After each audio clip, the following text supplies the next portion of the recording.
Okay, so a coefficient of friction question.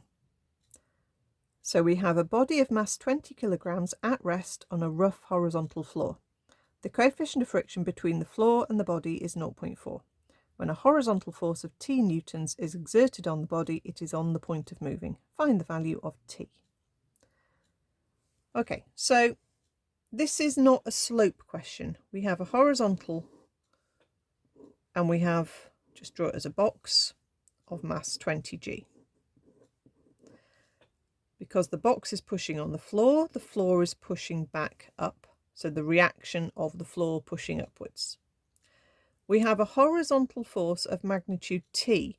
Now you could draw it pushing in, but I much prefer to draw all these force diagrams as forces pointing outwards from the object. So I'm going to imagine it's a pulling force. Okay. And we're told it's on the point of moving.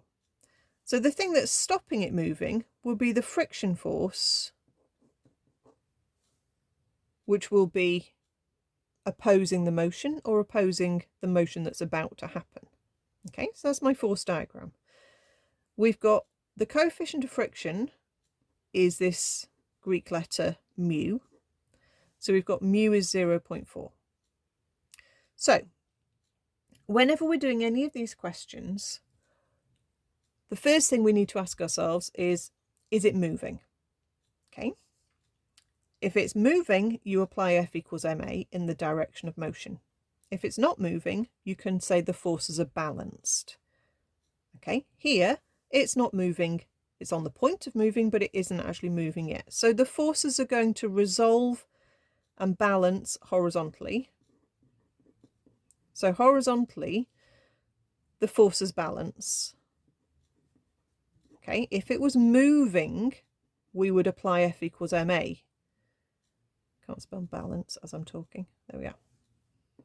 So horizontally, the forces balance. So I'm just going to write T is friction. Okay, simple as that. Now vertically, in the direction perpendicular to the motion, the forces will always balance. Even if it was sliding along the horizontal ground, vertically, the forces will always balance. In the perpendicular direction to the motion, the forces will balance. So we've got R is equal to 20g, which we can do straight away as a number if you want. 196.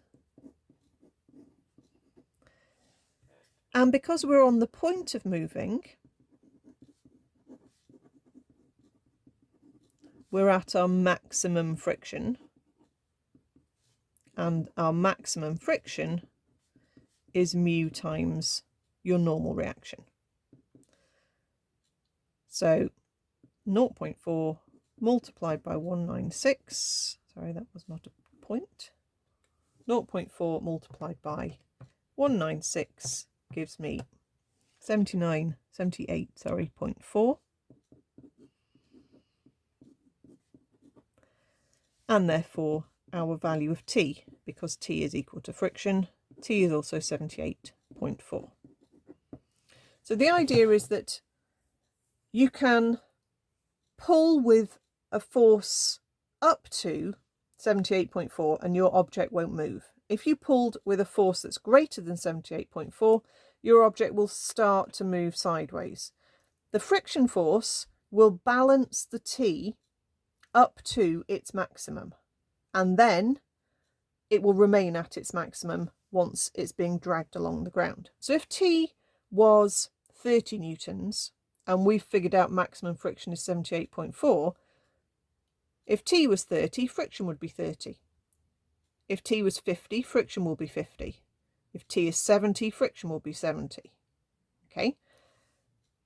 When T is 78.4, friction is 78.4 and it's on the point of moving. So when T is 80, friction is still 78.4 and therefore the forces aren't balancing. You'll get an acceleration and you'll do F equals ma instead.